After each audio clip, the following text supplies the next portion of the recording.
Alright guys, today's topic is going to be the good and the bad that comes with buying a WPL vehicle. As you can see, I've bought one of each type. I have the B1, the B24, and two of the C14s.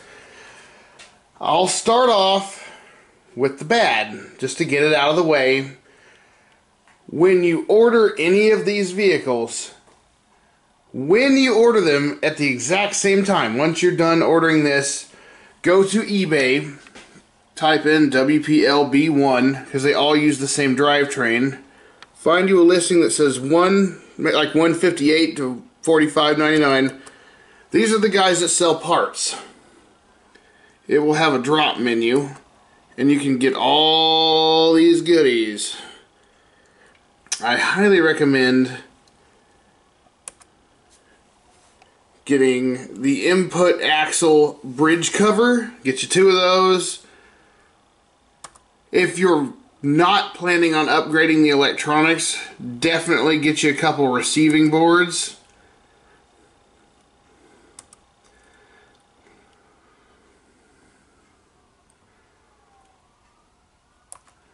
They do also have the entire gearbox, and it has the drive shafts off either side of it. So you just get you one of these, a couple of the bridge covers, some receiving boards, order all this at the same time. This seller also offers the soft tires. They're here somewhere. There they are. The kit versions always came with a softer set of tires. I ordered a set of these. They haven't come in yet. I'll do a review on those. But make sure you order any spare parts you feel you're going to need before your truck ever comes in, and you'll be alright. Now, for the bad stuff, we'll start off with the C14. And you will notice right here at the front diff and the rear diff, they both have it.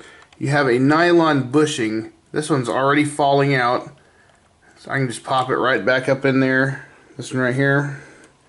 I highly recommend either you take your diff apart, you can take your bridge cover off, pop the gear off the inside, and glue those bushings in, or find you a way to make you some brass bushings and put them in there, because as you drive it, the bushing will walk its way out, and you'll have a crap ton of play, and it will start making the gears mesh funny, and you'll start knocking the teeth off. The second thing that's really bad about the C14 is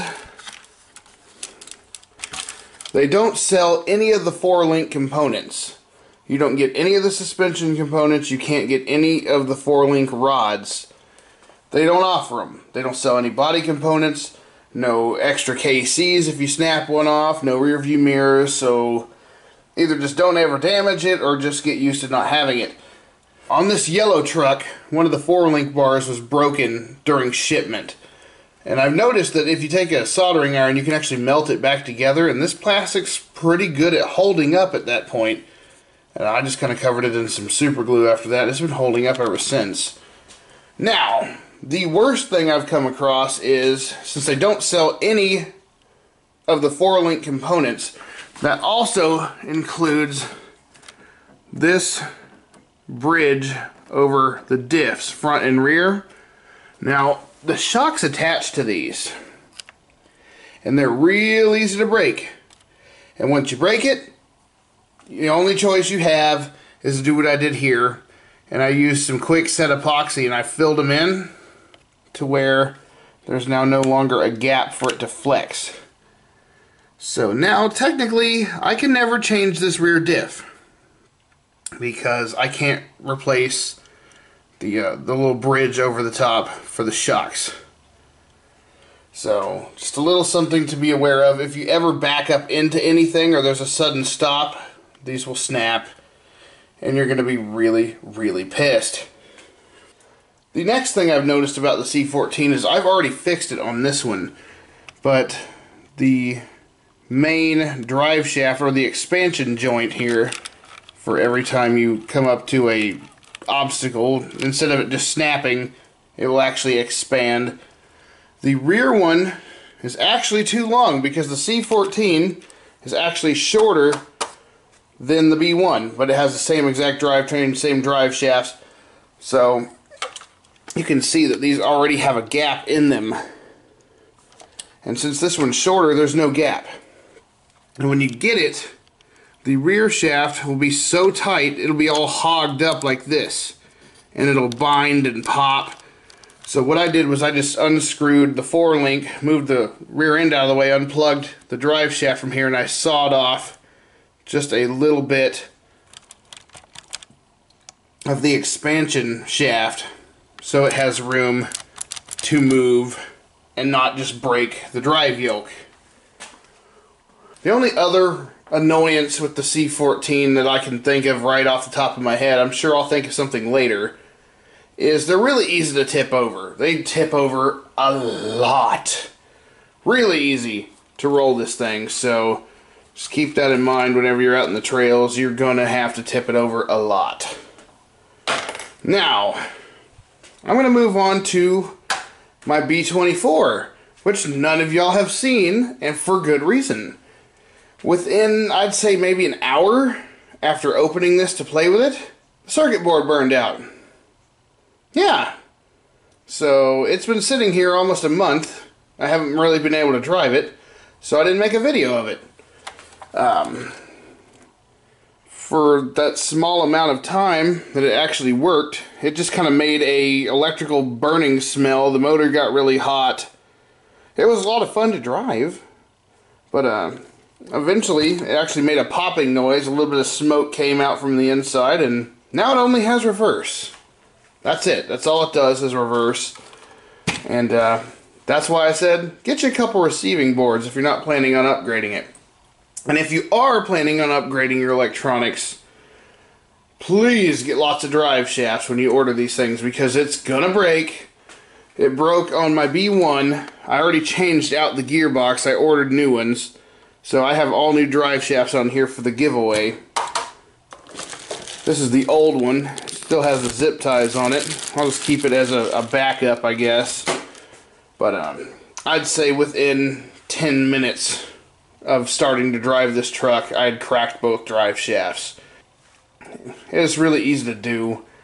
Any sudden stop, any instance where you have to use a lot of torque, which it already doesn't have a lot of torque, but like if you're trying to climb over an object and it's just not quite making it, and the tires are kind of doing that stop and go motion trying to climb over it, crack them. Every time, it'll crack it. So absolutely get the drive shafts, the gearbox, and the bridge cover here.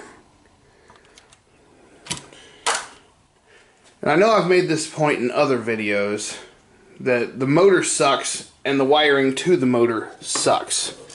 So let's pull one of the old motors out. They come with a little 130 size motor. This thing's just built for failure. So I would highly recommend either getting you a better 130 motor. You can get them for the Kyosho Mini Z. X-Mods cars have them. All kinds of stuff. Or you can go with the 180 style motor that will actually stick out a little bit further. But if you're going to get a 180, get one that has breather holes in it. Well, otherwise, really, what was the point?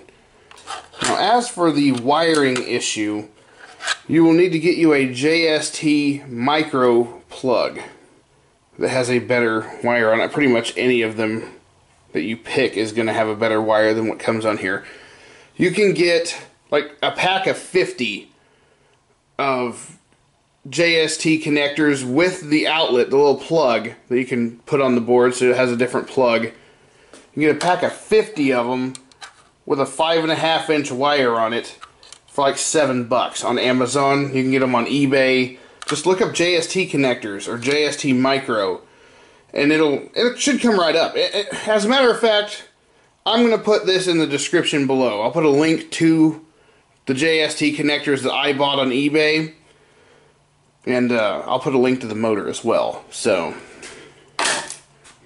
that'll solve that once and for all.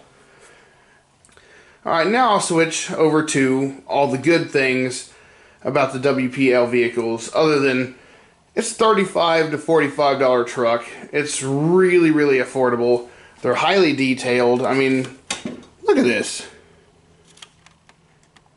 That is a good looking truck.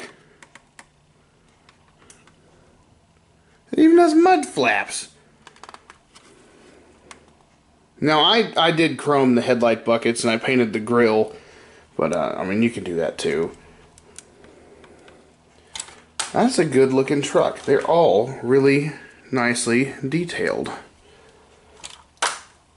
But my favorite thing is you can upgrade these. In the parts that you can't get, you can make them.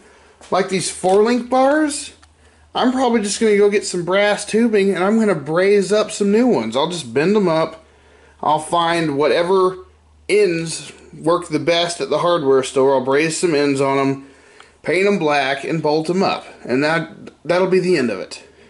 So, I'm going to make my own 4-link bars. The drive shafts, I've seen where people have actually upgraded the drive shafts. I'm not really sure what they've used, but you can get little metal drive shafts and stuff for other RC cars and adapt it to fit. You can change the gearbox out to something else, because, I mean, it's just a straight axle all the way through. So anything that has an output shaft on either side, and then find you some drive shafts, and you can totally make this truck better than it already is. The other thing that I really like about the C14 is the fact that it doesn't have the leaf springs. The leaf spring suspension is real stiff. It really doesn't conform to the environment. It just lifts the whole truck up, and it's kind of annoying. Now, the 4-link setup, I can actually pick up the front wheel, and the other 3 are still on the ground. And if the suspension's still too stiff for you, the shocks, let me find a flashlight here.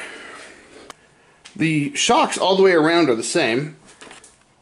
It's this style, the standard style shock, and it has a spring inside of it.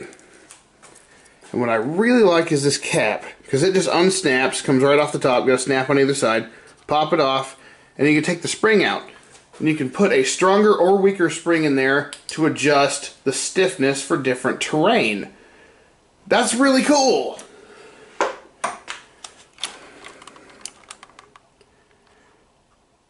I mean, yeah, you'd have to take the body off to get the front ones done, but it's really not hard to do. And before I start rambling too much, I'll get on to what I really thought was amusing, even though I'm sure a lot of y'all won't find this as amusing as I did. I'll plug in this battery. And you can turn on any of the vehicles you want. Let's say if I just want to drive the B1. This is the remote for my yellow C14. I have marked it YC14 on the back. And when you turn on your truck, you'll notice the headlights flash. You turn on the remote, and the flashing stops. It is now paired to this remote. So I can drive the B1. Now if I turn on the yellow C14 that the remote came with, the headlights will continue to flash. I cannot operate the C14. Now if I turn this truck off,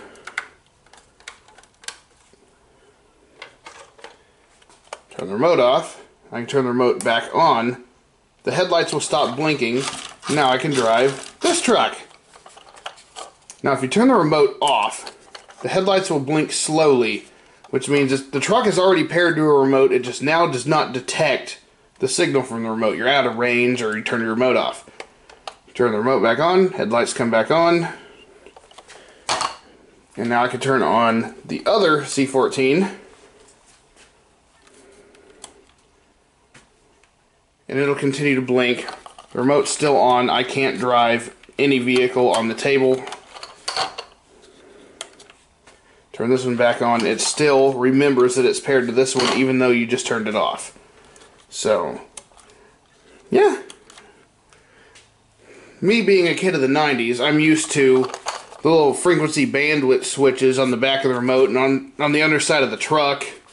And you gotta switch it to the same number, and it got really kind of annoying. Especially, you know, if you hit a rock and you bump the switch and you're like, what the hell, my car's not working. So, I just thought that was really cool. I'd never seen a feature like that where you could just pair a remote to any car. I don't know how many vehicles you can run at one given time. I need to get more people out here and just start driving them around and just see at what point does it stop pairing to other vehicles, and at what point will it start interfering with the others. So, I'll have that information whenever I figure that out. Hopefully, the board will come in for this guy. I'm going to upgrade the motor, I'm going to upgrade the wiring to it, because all that built-up heat is what ultimately caused the failure of the board. Which is why I'm saying, if you get a vehicle, change the motor, get a JST connector, get all your drive shafts and other parts ordered at the same time. Alright, and before I wrap this video up, I want to give you a word of caution. The $10 WPL vehicles that people keep saying are all over the forums and everything. Yes, I bought 2 of them. There's one, I got one 1055. I got the other one that was 888. And the funny thing is, this dude is a scammer, and I knew he was a scammer when I ordered it. It was $8.88. It was totally worth blowing this dude out of the water. So,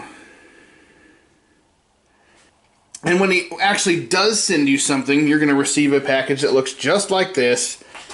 It will say, the contents of the package, WPL C14 1/16 scale 2.4 gigahertz 2-channel 4-wheel drive mini off-road RC. The value of this package is $44.99. And what did we get inside? It's a crappy freaking keychain.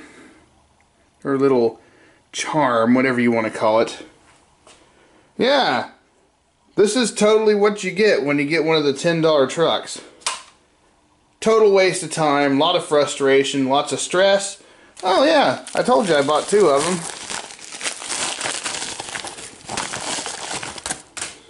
I got 2 of them. Look at that. 2 different sellers. Same crap. Gee, think they're related? So don't fall for the $10 WPL scam, or you're just going to lose your money. You're going to have to wait about a month, and you're going to have to open a case, and who the hell wants to go through all that? Alright, I hope this video was helpful to you, and that you're able to get all the parts that you need for any future problems you're going to have. If I didn't cover a specific problem that you've run into, shoot me a message. I'll try to help you through it, or heck, if I don't know about it, maybe you'll help me get out of a jam in the future when I'm messing with one of these things. So, like, comment, subscribe. Thanks for watching as always, and I'll see you guys next time.